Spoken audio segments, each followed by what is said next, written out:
तो प्यारे विद्यार्थियों, स्वागत है आप सभी का एक और नए वीडियो में।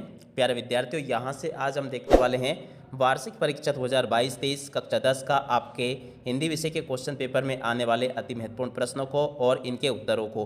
तो प्यारे विद्यार्थियों, आप सभी लोगों से अनुरोध है कि आप लोग यहाँ से इस क्वेश्चन पेपर को पूरा अंतिम समय तक देखकर जरूर जाएं, तभी जाके आपको पूरा क्वेश्चन पेपर में आने वाले सभी प्रश्न और उनके उत्तर आपको समझ में आ पाएंगे।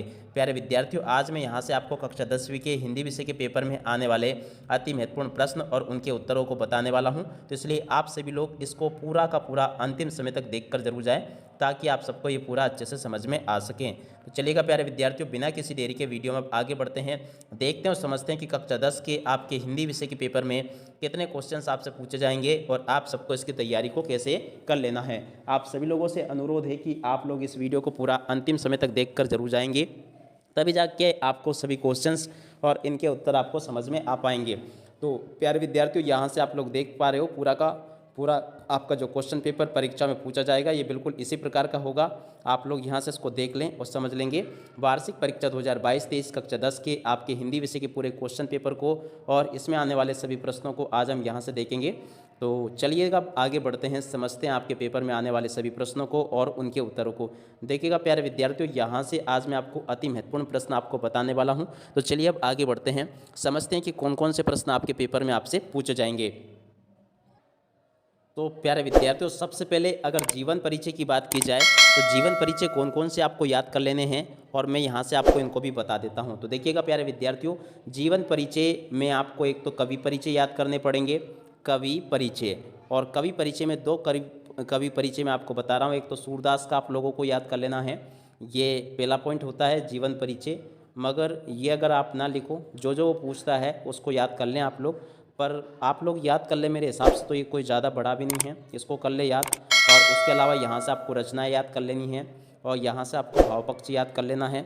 देखिएगा भाव पक्ष को थोड़ा हेडिंग देके थोड़ा सा ध्यान से लिखे, थोड़ा बड़ा करके, जैसे कि रचनाओं को लिखा गया है और नीचे ये कला पक्ष लिखा गया है और कला पक्ष के नीचे ये हिंदी साहित्य में स्थान लिखा गया है। इस प्रकार से आप सभी लोग इसको आसानी से बहुत सरल तरीके से बनाया गया है।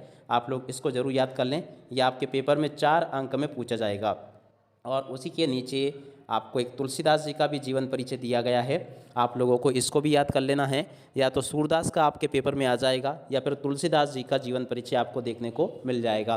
तो आप सभी लोगों से अनुरोध है कि आप लोग यहाँ से इसको पूरा जरूर याद कर लेंगे। जीवन परिचय टोटली यहाँ पर लिखा गया है और उसी के नीचे ये रचनाएँ लिखी है और इसके अलावा रचनाओं के नीचे यहाँ पर आपको तुलसीदास जी की भक्ति मुक्ता दास भाव की है, यानी कि आपका भाव पक्ष है। यहाँ पर आपको हेडिंग दे के लिखना पड़ेगा भाव पक्ष। और उसके अलावा जैसे यहाँ पर लिखा है ना कला पक्ष, इस प्रकार से यहाँ पर आपको भाव पक्ष लिखना है और उसी के नीचे यहाँ से आपको देख लेना है कला पक्ष किस प्रकार से देख सकते हो आप लोग। आप संस्कृत के प्रकांड विद्वान थे, अवधी व ब्रज भाषा का प्रयोग आपकी अपनी रचनाओं में किया है। दोहा, चौपाई, सवैया, छंदों का, अलंकारों की उपमा, और उसी के नीचे ये क्वेश्चंस पूछे गए हैं। तो आप लोग इस प्रकार से इन क्वेश्चंस को देख लें। और उसके अलावा अब बात करते हैं लेखक परिचय की। तो लेखक परिचय में प्यारे विद्यार्थियों, आप सभी लोगों को बता देना चाहता हूं कि लेखक परिचय में एक तो मनु भंडारी का लेखक परिचय आपको याद कर लेना है, ये आपके पेपर में बिल्कुल पूछा जाएगा। यहाँ से आप लोग देख लें जीवन परिचय, रचनाएँ और उसी के नीचे भाषा और शैली। यहाँ पर एक ध्यान देने वाली बात है कि जो कवि होंगे उनका आपसे भाव पक्ष, कला पक्ष पूछा जाएगा और जो लेखक होंगे उनकी भाषा और शैली पूछी जाएगी। तो आप लोग यहाँ से इसको नोट कर लें और ये हिंदी साहित्य में स्थान को भी आप लोग नोट कर लें। व इसी के अलावा अब एक स्वयं प्रकाश जी का जीवन परिचय और याद करना है। देखिएगा प्यारे विद्यार्थियों, मैं जो क्वेश्चन आप सभी को बताता हूं वो 100% आपके बोर्ड परीक्षा में पूछे जाते हैं। तो इसलिए आप सभी लोगों से अनुरोध है कि आप लोग इस वीडियो को पूरा अंत तक देखकर जरूर जाएं। तो देखिएगा यहाँ से आपको इन क्वेश्चंस को देख लेना है। यहाँ पर ये आपसे रचनाएँ पूछी गई है और ये ऊपर आपका जीवन परिचय लिखा है और इसके अलावा ये आपकी भाषा लिखी है और ये आपकी शैली को लिखा गया है और ये आपका हिंदी साहित्य में स्थान लिखा गया है। आप इस प्रकार से इसको नोट कर लें।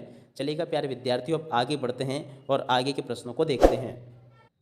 तो प्यारे विद्यार्थियों, अब इसके बाद में बारी आती है अंतर की। जी हाँ प्यारे विद्यार्थियों, आपके हिंदी के पेपर में आपको अंतर भी देखने को मिलेंगे। तो देखिएगा, आज मैं आपको ऐसे मोस्ट आईएमपी अंतर बता रहा हूँ जो कि आपके पेपर में पूछे जाएंगे। सबसे पहले आपको संधि और समास में अंतर को याद कर लेना है, जो कि बहुत ही सरल लिखा गया है।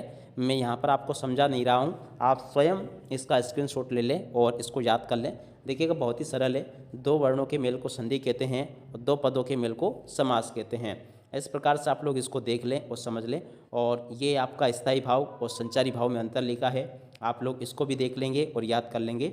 और उसी के नीचे ये आपका महाकाव्य और खंड काव्य में अंतर लिखा है, आप लोग इसको भी देख लें और याद कर लें। व उसी के अलावा यहाँ पर आपको ये नाटक और एकांकी में अंतर लिखा गया है, आप सभी लोग यहाँ से इसको देखें और टोटली इसको भी याद कर लेंगे। और इसके अलावा यहाँ से आपको जीवनी और आत्मकथा में अंतर भी आपसे पूछा गया है, यहाँ से आप लोग देख लेंगे। जीवनी और आत्मकथा में अंतर पूछा गया है, आप लोग यहाँ से इसको देख लें और इसको बहुत अच्छे से याद कर लें। जीवनी किसी दूसरे व्यक्ति की लिखी जाती है, आत्मकथा स्वयं की लिखी जाती है। बहुत ही सरल दोस्तों मेरे द्वारा यहाँ पर आपके लिए बनाया गया है, तो आप लोग इसको अच्छे से याद कर लेंगे। और कहानी उपन्यास में अंतर पूछा गया है, ये भी आप लोग याद कर लेंगे। तो प्यारे विद्यार्थियों, अभी तक अगर आप इनको याद कर लोगे तो 4-4 नंबर के दो तो आपके जीवन परिचय हो गए, तो 8 नंबर तो ये आपके हो गए। 4 + 4 = 8। और इसके अलावा 4 नंबर का एक अंतर आएगा, 2 नंबर का एक अंतर आएगा, 6 नंबर ये हो गए। यानी कि आप समझ लो सीधा सीधा ये 14 नंबर तक की जुगाड़ तो ये आपकी हो चुकी है। चलिएगा, अब आगे के प्रश्न और उनके उत्तरों को देखते हैं। अब देखिएगा प्यारे विद्यार्थियों, अब आपके पार्ट के अंतर्गत पूछे जाने वाले कुछ प्रश्नों की बात कर लेते हैं। तो सबसे पहले आपको इस वाले प्रश्न को याद कर लेना है, गोपियों द्वारा उद्धव को भाग्यवान कहने में क्या व्यंग निहित है। और उसी के नीचे एक क्वेश्चन पूछा गया है, उद्धव के व्यवहार की तुलना किससे की गई है। इस वाले क्वेश्चन को आप लोग अच्छे से याद कर लें।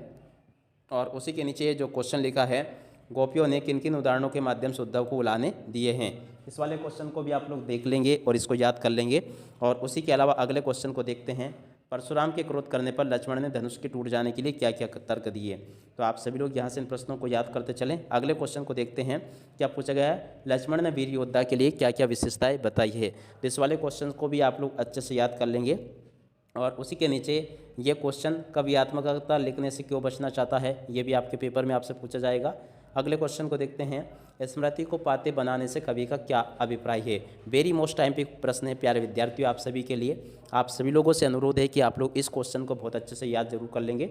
अगले क्वेश्चन को देखते हैं, कवि बादल से फुहार रिमझिम या बरसने के स्थान पर गरजने को क्यों कहता है। इस वाले क्वेश्चन को भी आप लोग याद कर लें। अगले क्वेश्चन को देखते हैं, कविता का शीर्षक उत्साह क्यों रखा गया। और कवि की आंख फागुन की सुंदरता से क्यों नहीं हट रही है। व उसी के अलावा कुछ और क्वेश्चंस लिखे हैं, ये जो लिखे हैं, सेनानी ना होते हुए भी चश्मे वाले को लोग कैप्टन क्यों कहते हैं। और एक इस वाले क्वेश्चंस को भी देख लें।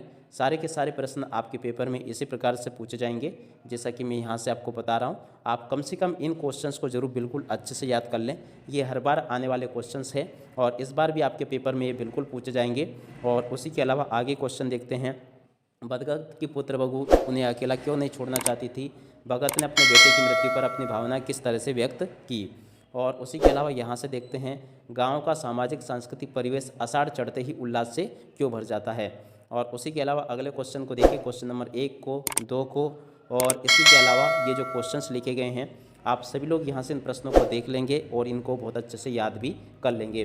प्यारे विद्यार्थियों, जैसा कि मैं यहाँ से आपको बता रहा हूँ, टोटली आपके पेपर में इसी प्रकार के क्वेश्चंस पूछे जाएंगे जैसा कि मैं यहाँ से आपको बता रहा। तो आप इस प्रकार से इन सभी प्रश्नों को याद कर लें और इस प्रकार से सभी के सभी प्रश्नों को आपको अच्छे से याद कर लेना है।